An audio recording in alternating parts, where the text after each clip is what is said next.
Bueno, entramos en el conversatorio 7, tercero de esta tarde. Nuestros dos invitados son, por un lado, Antonio Cruz, arquitecto, licenciado en Madrid. Funda junto con Antonio Cruz Ortiz Arquitectos, yo creo que uno de los estudios sevillanos con una mayor proyección internacional y con proyectos emblemáticos dentro de todos los campos de la edificación por toda Europa. Estación de Santa Justa, Wanda Metropolitano, Estadio Olímpico aquí en Sevilla, el Rijksmuseum en Ámsterdam. Es medalla de oro de la arquitectura, Premio Nacional de Arquitectura Española, Premio Ciudad de Sevilla, Medalla de Oro de Andalucía, Premio Andalucía de Arquitectura, Caballero de la Real Orden del León Neerlandés y miembro del American Institute of Architects. Su obra ha sido objeto de diversas monografías y publicada en las más destacadas revistas y publicaciones internacionales del campo de la arquitectura. Igualmente, el trabajo de Cruz y Ortiz ha sido objeto de numerosas exposiciones por todo el mundo. Norberto Gil, artista plástico por la Facultad de Bellas Artes de Sevilla, donde ejerce de profesor. Su trabajo busca la integración de la arquitectura y el arte, explorando la relación entre espacio, luz y color, realizando lo que llama arquitecturas pintadas, con un estilo que combina técnicas pictóricas y arquitectónicas y con una fuerte influencia además del diseño gráfico y el interiorismo. Su obra está en colecciones como el CAC Málaga, BMW, Paul Ricard, Consejería de Obras Públicas, Consejería de Igualdad, Fundación Barceló o Parlamento de La Rioja. Aquí te hemos tenido exponiendo con una estupenda exposición hace ya justo después de la pandemia, ¿no? Sí, justo 21, después de la pandemia. Es ganador de numerosos premios de pintura, entre ellos el Paul Ricard y el BMW. Cuando queráis, tenéis Gracias. Hoy estoy que se me olvidan todas. Bueno, el tema que habéis escogido es ida y vuelta. Bueno, voy a empezar yo, si no te importa. Bueno, el tema que de ida y vuelta, ¿no?, que casi se lo propuse yo a Norberto, más que llegar juntos a esta idea, porque a mí me interesaba mucho ver que hablásemos sobre las influencias de la arquitectura en la pintura y de la pintura en la arquitectura. Era el tema que en tu caso está muy fundamentado, es decir, está muy claro, y tú lo reconoces que eres un pintor que toma la arquitectura, y sin embargo a mí me gustaría explorar un poco lo contrario, es decir, ¿sigue la pintura influyendo en la arquitectura o ya no tanto, o ya no es así? Incluso voy a ser un poquito, digamos, claro y casi cortante en las afirmaciones. Es evidente que a lo largo de la historia la arquitectura y la pintura han caminado durante muchísimo tiempo juntas y han ido avanzando. Incluso hay figuras que no se saben si son arquitectos o son pintores, y son ambas cosas, y es un camino que va muy de la mano. Sin embargo, a partir del impresionismo, las cosas cambian mucho. Es decir, la pintura tiene una capacidad de inmediatez que la arquitectura no la tiene. La pintura, un pintor se sienta en su estudio, tiene el lienzo delante y entonces empieza a abrir nuevos caminos. Y estos nuevos caminos, lo que yo creo es que la arquitectura no puede ir detrás, porque tenemos muchas otras obligaciones. Muchas otras obligaciones que nos dan. Yo, para mí, por ejemplo, pues arquitectura impresionista creo que no hay. Creo que no hay. Yo he abierto Wikipedia y me dice que sí, dice que Tony Garnier era impresionista porque coincidía en el tiempo con los impresionistas, pero esa simplificación de la forma para poder seguir siendo figurativos, pero no siendo realistas, eso la arquitectura, yo creo que no se ha producido. Es verdad, hasta el modernismo y el estilo ahí, todavía esas ramas siguen juntas y ahí la arquitectura es muy potente, incluso va por delante de la pintura. Pero luego se produce un momento en que ya los caminos son muy difíciles de reconocer. Yo no creo que haya arquitectos del expresionismo abstracto, por ejemplo. no lo creo. ¿Hay arquitectos conceptuales?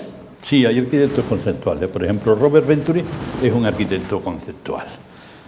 ¿Hay arquitectos, digamos, minimalistas? Pues también. El almacén Rícola de Herzog de Meuron es minimalista. Arquitectos abstractos. ¿Hay arquitectos abstractos? ¿Tú qué crees, Juan? ¿Hay arquitectos abstractos? Es difícil, ¿no? Difícil. Pero, por ejemplo, voy a decir un arquitecto abstracto, Frank Gehry.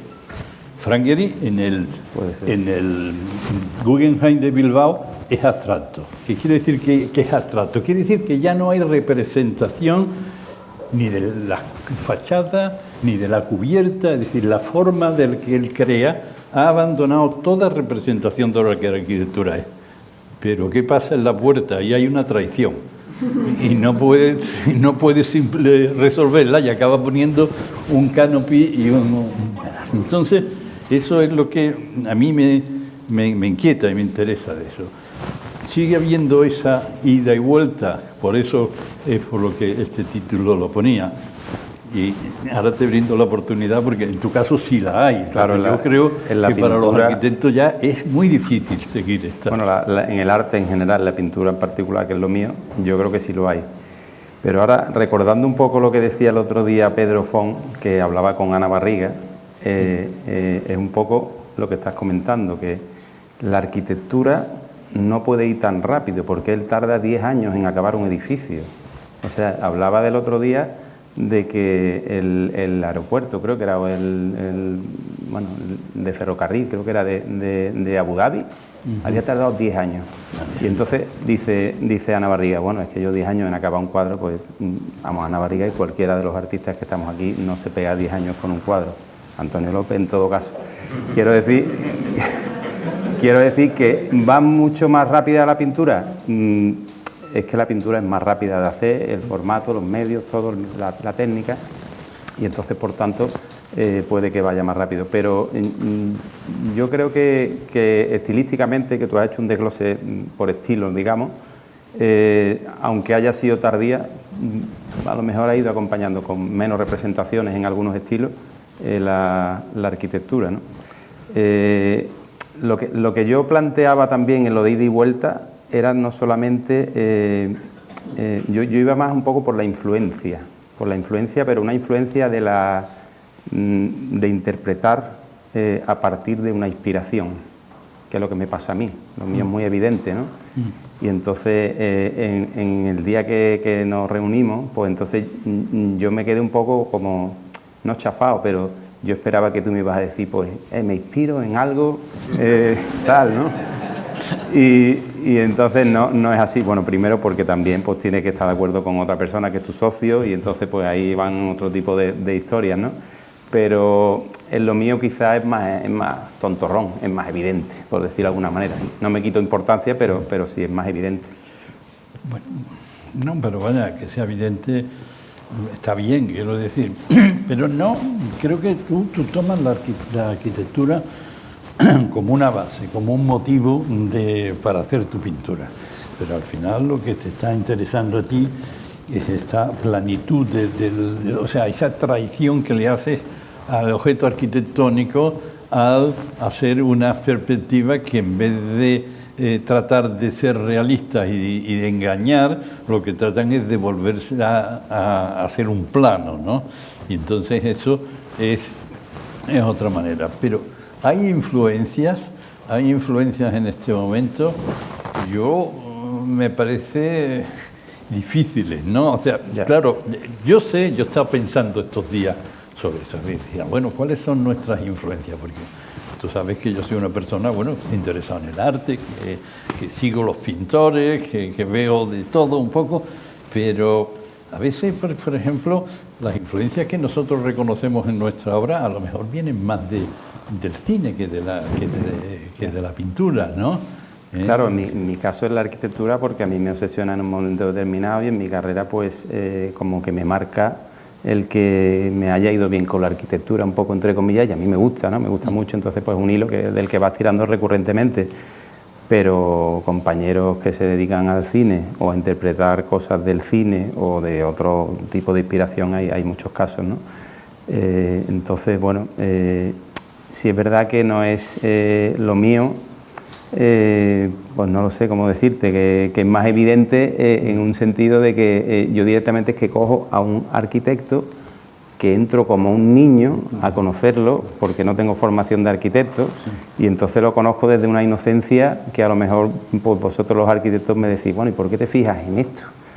En esta obra en concreto, además de este tal o de Siza, de Le Corbusier, y entro de una forma que, por ejemplo, Le Cabañón, yo hago una exposición a Le Cabañón, tendrá obra de Corbusier para interpretar, para elogiar, y sin embargo a mí me produce una curiosidad dentro de la biografía de él, y tiro de ese hilo. O sea, no es... Sí, en muchas ocasiones no es más de la mano como haría un arquitecto que me ha pasado hablando, por ejemplo, con Juanma en otras ocasiones. ¿Por qué te gusta este estudio de arquitectura? Si este estudio no vale tanto como dicen, no sé cuánto. Y yo, pues es que me ha gustado por esto, y precisamente me lo había aconsejado Antonio. No, o sea que eso fue muy curioso, ¿no? Porque yo había ojeado una revista de arquitectura y había visto unas cosas de unos arquitectos portugueses que antes no conocía. Muy bien, bueno, los veo por encima, y a los 2 días veo una exposición de Norberto y digo, pero si están haciendo lo mismo.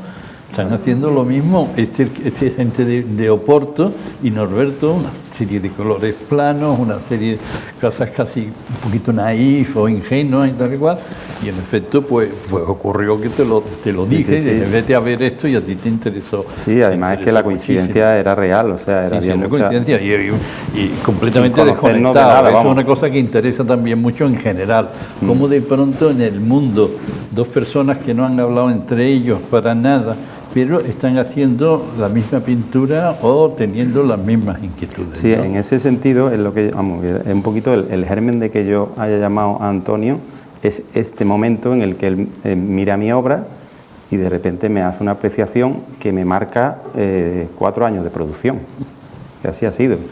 Porque no solamente ha sido este estudio, que es Falatelier, que ya voy a decir el nombre, es el estudio bueno, es la obra de Siza, ¿no? La obra de Siza en directo, que yo no la conocía en directo, o la obra de Souto de Moura, o la obra de Fernando Tábora. Entonces, eso ha venido todo de la mano. Cuando yo me voy a conocer a los de Fala, a Oporto, pues tiene todo el mundo diciendo, ¿qué haces estudiando esto si tienes aquí delante al maestro, ¿no? Y entonces pues te acercas al maestro y ya te sale del tirón lo otro, ¿no? Y entonces después, encima de todo, gracias a ese encuentro, pues uno tiene unos reconocimientos de esa serie. Y entonces dices, bueno, pues al final yo me he inspirado en eso, he interpretado Fala, he interpretado Siza a mi modo de ver, y ha tenido pues una repercusión luego en mi trayectoria, ¿no? Entonces, bueno, yo le doy las gracias aquí a Antonio. No, nada. Pero que es interesante ese encuentro, porque creo que en general, estoy generalizando, los arquitectos tenéis mucha más formación, veis mucho más, digo de arquitectura lógicamente, bueno, y muchas veces de arte incluso, ¿no? Y tenéis más conocimiento aglutinado, ¿no? Y ya, bueno, una persona pues también que es mayor que yo, entonces pues tiene una experiencia que te aporta en cualquier conversación muchísimo, ¿no? Entonces pues concreto con los arquitectos siempre tengo, ahora recuerdo por ejemplo José Joaquín Parra, que es catedrático, pues con él también tengo un feeling concreto que siempre me está aportando cosas de Siza. Y cuando llegó el momento de hacer yo la exposición, pues tenía mucha información también gracias a él, ¿no? Y cuando, pensando y preparando esta charla, ¿no? Pues yo tenía que decir, bueno, ¿y qué hay de otros artistas que entren en nuestra obra? Y encontraba cosas, pero no decía, pero no me atreví a decirlo, ¿no? Y antes de ayer, leyendo un libro, venía una frase de Gauss, del matemático Gauss, que es una de las grandísimas cabezas de la humanidad, ¿no?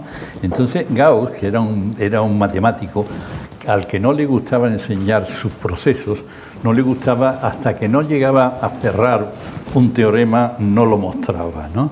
Y entonces dice en un momento, bueno, es que las matemáticas son como la arquitectura, y los arquitectos nunca dejan los andamios para que la gente vea cómo están hechas sus obras, ¿no?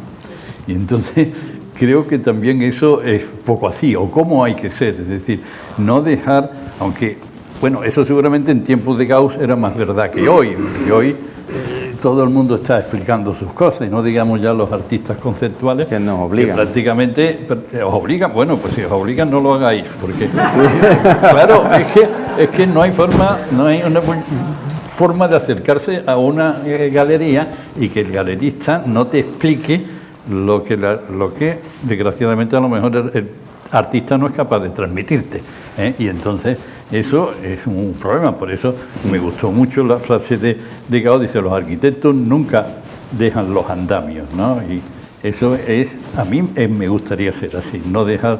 Y cuando digo los andamios, pues ya no estoy hablando de los elementos físicos, estoy hablando de dónde vienen los pensamientos. La verdad que preferimos dejarlos escondidos y que hagan su efecto, y que la obra te llegue y te explique. Por ejemplo, el Panteón de Agripa, cuánto más emocionante es ver ese óculo vacío arriba, que no que te expliquen o te enseñen los andamios que construyeron para llegar a ser ese óculo. Entonces, yo creo que tanto en arquitectura como en pintura, como en todo arte, es mejor que los andamios sean retirados a tiempo y quede la obra en sí. Vamos, yo estoy contigo totalmente. Lo que pasa es que sí te digo que la cuestión de unos años para acá, cuando nosotros estudiamos, a lo mejor no. Yo acabo en el año 99 y en nuestra facultad no había unas herramientas que te dieran para contextualizar tu obra ni para explicarla. Hoy día sí está todo más focalizado en que los alumnos vayan a una explicación de su discurso y tengan casi más claro el discurso que la obra. Entonces, sí. Bueno, no sé si en un futuro pues a lo menos se compensa y entonces pues irá un poquito mejor. Pero por ejemplo, en el caso de Robert Venturi, eso al final ha sido así. O sea, su discurso y lo que él ha mostrado es mucho más importante que la obra que ha quedado de él. Claro. Al final no ha sido un arquitecto verdaderamente que haya dejado una obra importante, ha dejado un pensamiento más, es más conceptual. Y claro, eso también en el arte ocurre, ¿no? Estos artistas conceptuales, al final, ¿qué nos queda de Beuys?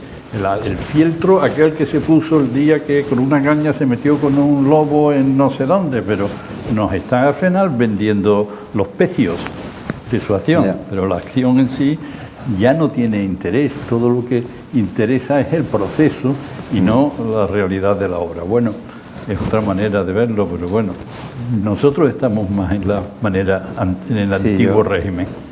Y entiendo que sí, que al final explicar muchas cosas de la obra pues puede incluso que pierda ese misterio, ¿no? Ese misterio de la obra. La casualidad que Beuys fue el profesor de Herzog de Miro. Sí. Ahí quedó lo que hizo. Sí, pero bueno, pero al final son más minimal que Beuys.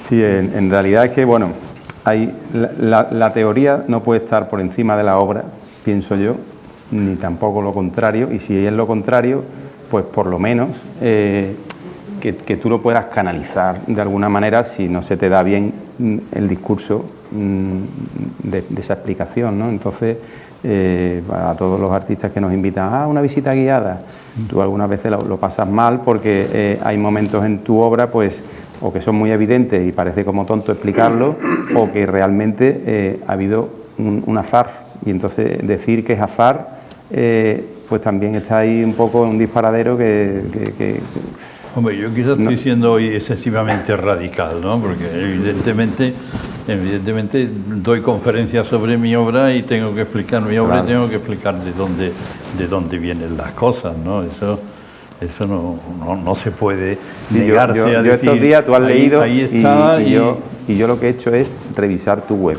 He revisado vuestra web, sí. Y entonces me he visto muchos vídeos, sí. y Antonio Ortiz habla más que tú, sí. Habla en casi todas, explica de arriba abajo y lo explica muy bien, ¿eh? Lo explica muy bien y explica el germen de cada obra y bueno, y está muy bien, ¿no?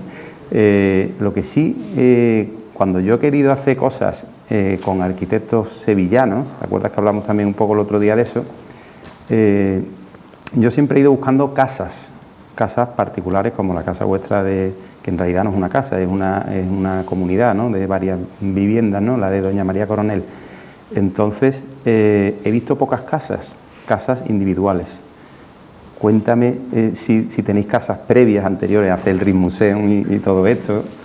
Hemos hecho muy poca vivienda privada, muy poca vivienda, ¿no? Ni al principio, los inicios. Ni al principio, hombre, algunas, pero pocas, ¿no? La verdad es que hemos sido más arquitectos de obra pública, etcétera, ¿eh?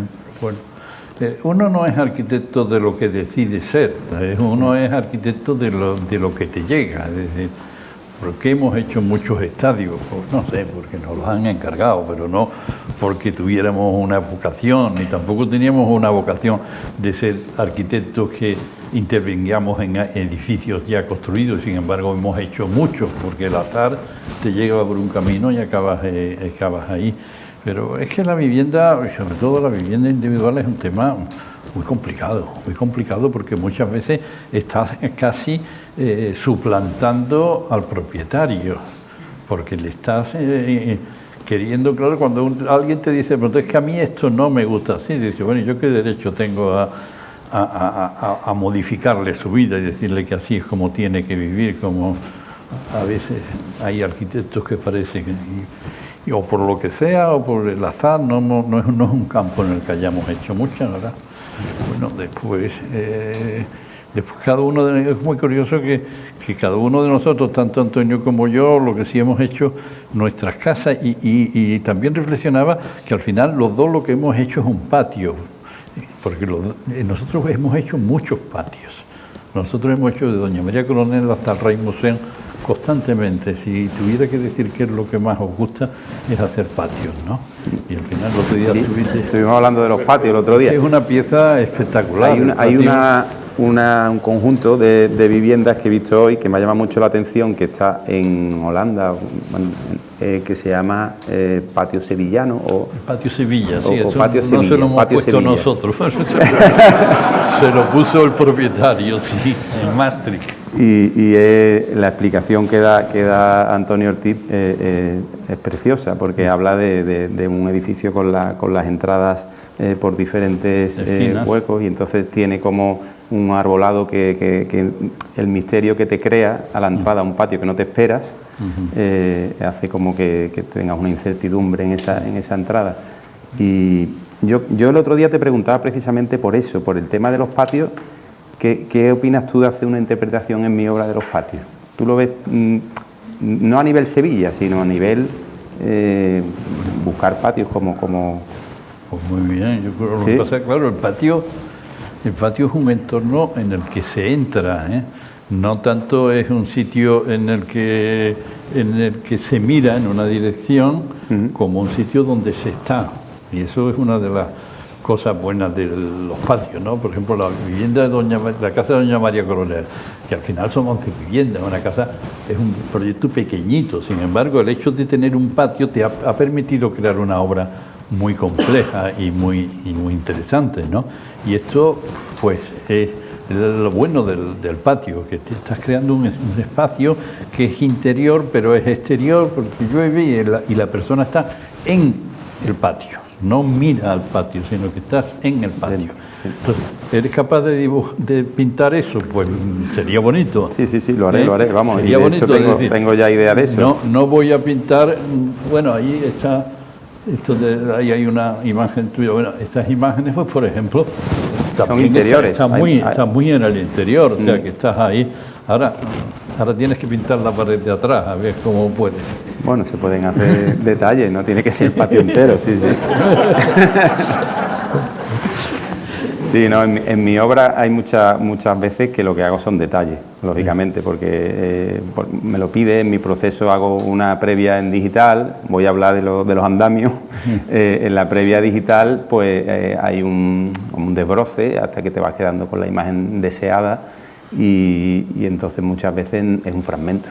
Es un fragmento de ese patio o de esa azotea o de esa ventana o de lo que sea del edificio, ¿no?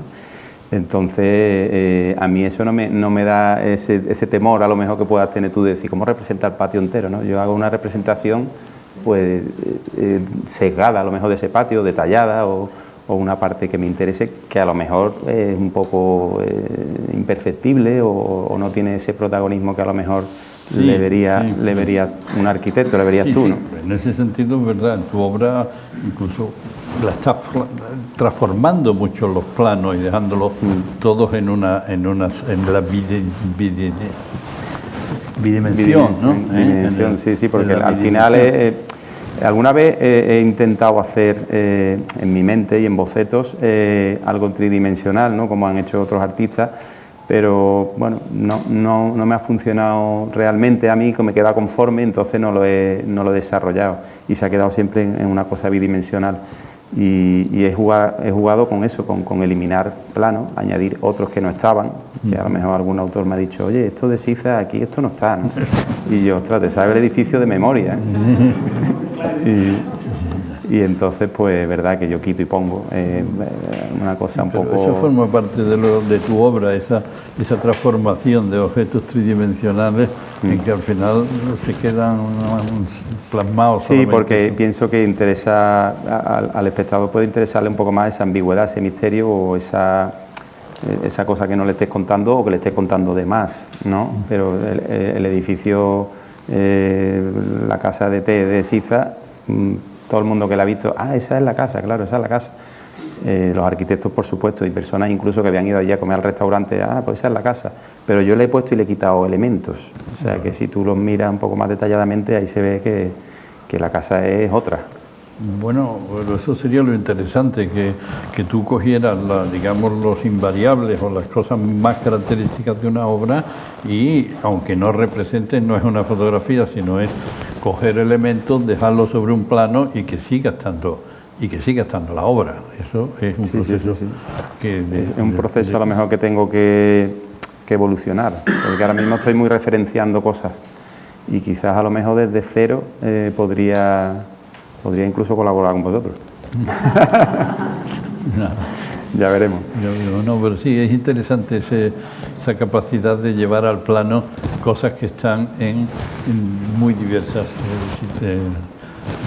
profundidades, ¿no? Sí. En ese sentido que no es el caso tuyo, en el que el volumen sigue estando muy presente en la fotografía. En tu caso casi que lo fuerzas muchas veces para que todavía sea más profundo, ¿no? Sin embargo, en el caso de Eres, es hacer plano un edificio. Sí, se queda diédrico, vamos, se queda en el... Total.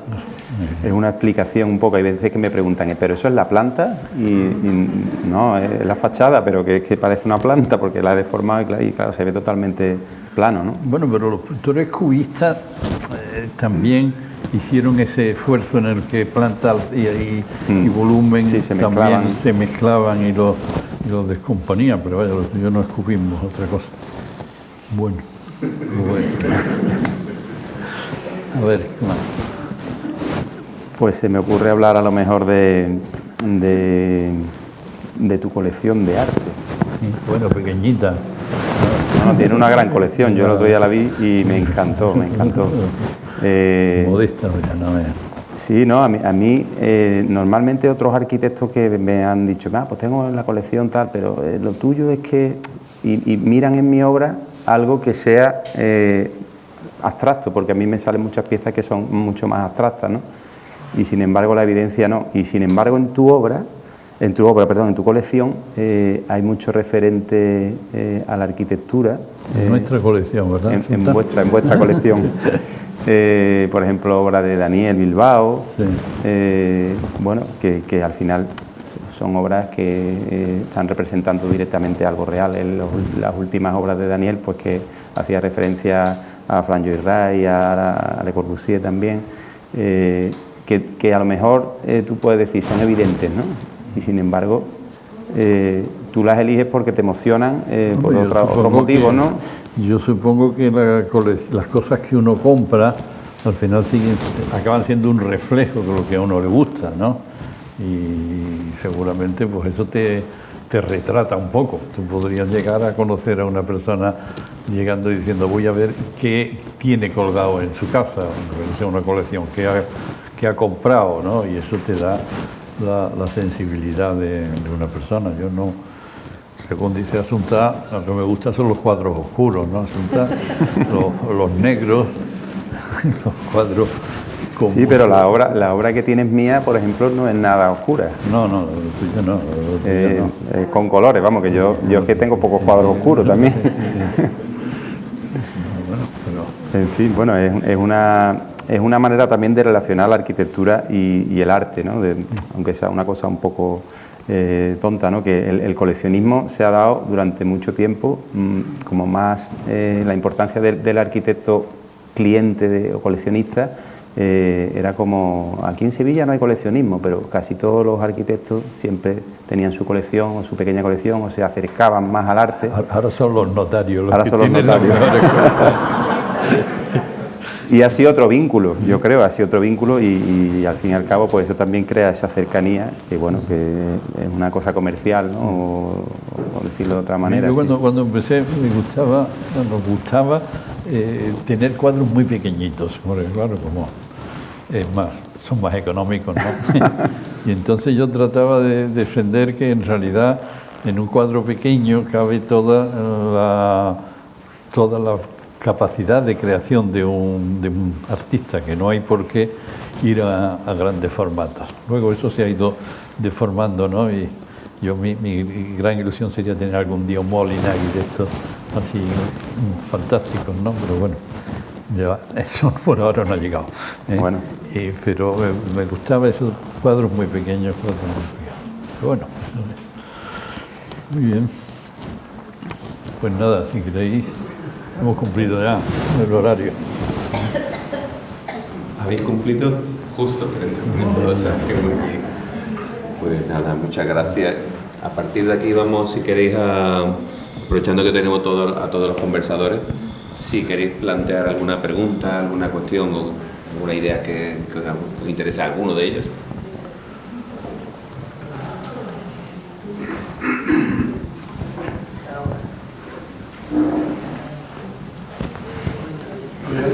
El primero, con Manuel y Jorge, hombre, había un término, el término que emplearon como rastro, interesantísimo, y a lo largo de la conversación, rastro como dejar huella, dejar pistas, dejar miguitas de pan para seguir algo, y después el rastrear, que es la búsqueda, que es lo que habéis estado hablando, al final habéis estado los dos hablando de la búsqueda, el rastreo a través de la pintura. Y después me interesa mucho un tema que creo que tiene mucho que ver con la arquitectura, que aunque habéis hablado mucho de él, que es la actuación propia, o cómo actuáis, y sobre todo Manuel, que conozco muy bien su obra, que me parece excepcional, cómo actúa en su espacio, en un espacio, en un estudio delimitado, acotado. Y tú hablabas de la parcela, que me da igual que sea una mina perdida. Es un espacio acotado, elegido por ti. Y al elegir el espacio ese, ya sea una parcela es fácil acotarla, o una ruina, pero cuando te metes en una mina, es decir, la acotación es una acotación interna tuya, es decir, hasta aquí llego, hasta aquí determino, hasta aquí corto, aquí empiezo y aquí acabo. Entonces esa labor tuya de testimonio o labor de campo, como quieras llamar, 4 días allí metido, estás, y perdonadme estabas hablando con Manuel, estás trabajando exactamente igual que Manuel, en el mismo lugar, en el mismo espacio y acotado, y moviéndote como una fiera o como el coyote de Boy dando vueltas en la jaula, ¿no? Yo creo que ha sido muy interesante. El rastreo, el rastro y el rastreo, dos términos, son similares. El rastro fija y el rastreo busca, indaga, busca, participa. Hay mucho de eso. Tú lo tienes ya... Ay, hostia, me lo he quitado. Pero igual si lo cojo así... ¿Se oye? Sí. Vale. Sí, o sea que es un tema que con Manuel al principio teníamos un poco de vértigo, ¿no? De dónde encontrar puntos comunes. y ese lo encontramos rápidamente. O sea, que estaba más en el rastro, sí, pero casi más en la acción que en el rastro en sí mismo. O sea, la acción, el gesto, el intento, la persecución de ese rastro que el trazo en sí mismo. Y luego la idea de límite, sí, o sea, es algo que yo lo he trabajado mucho. Dónde empiezan y dónde terminan las cosas. Cuando trabajaba en los solares abandonados, o sea, es una línea pintada en el suelo, la que en un plano que se traslada al territorio, o sea, una línea de 1 milímetro de espesor, la que define si una cosa es una urbanización o es un campo de patatas.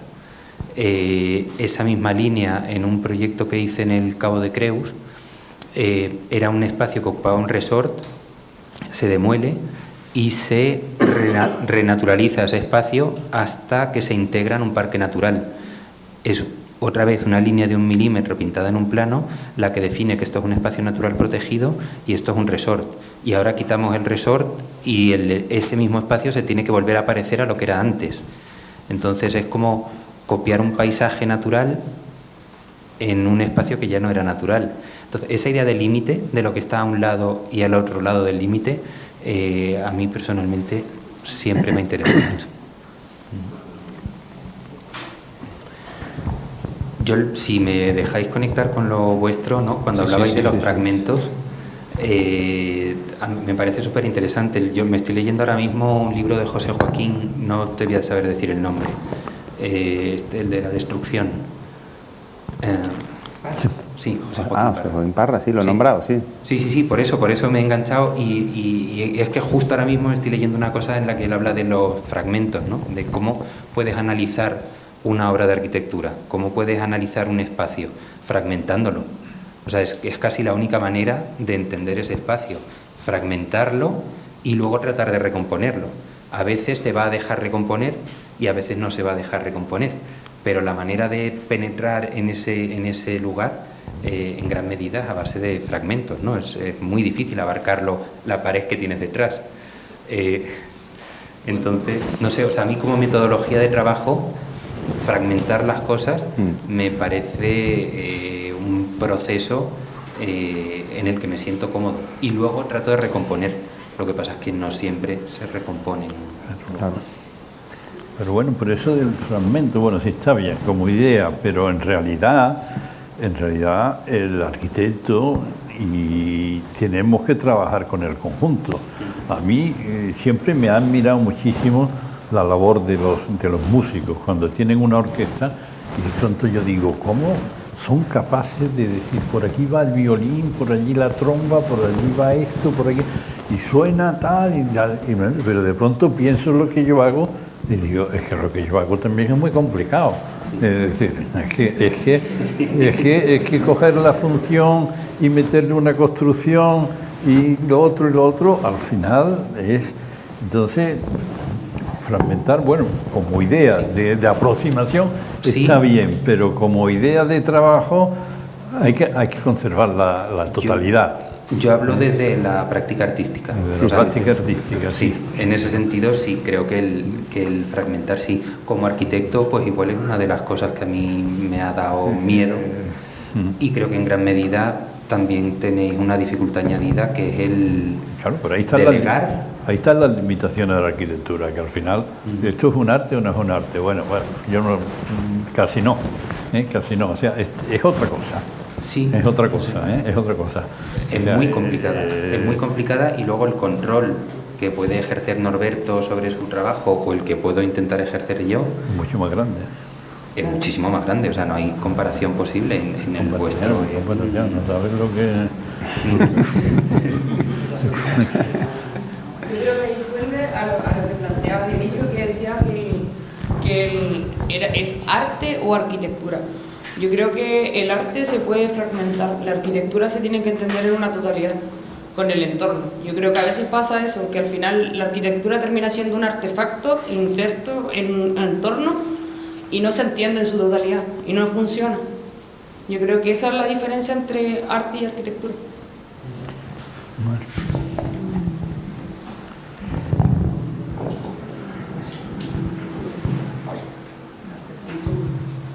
¿Nadie más se lanza a hacer alguna apreciación?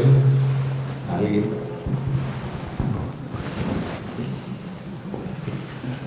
Bueno, pues entonces vamos a dar por concluida damos por concluido todas las sesiones de tarde de esta Semana de la Arquitectura, que ha sido, yo creo que bastante intensa en cuanto a contenido. Y nada, daros las gracias a todos los 16 participantes que habéis volcado vuestro tiempo con nosotros. Un placer teneros y bueno, pues gracias.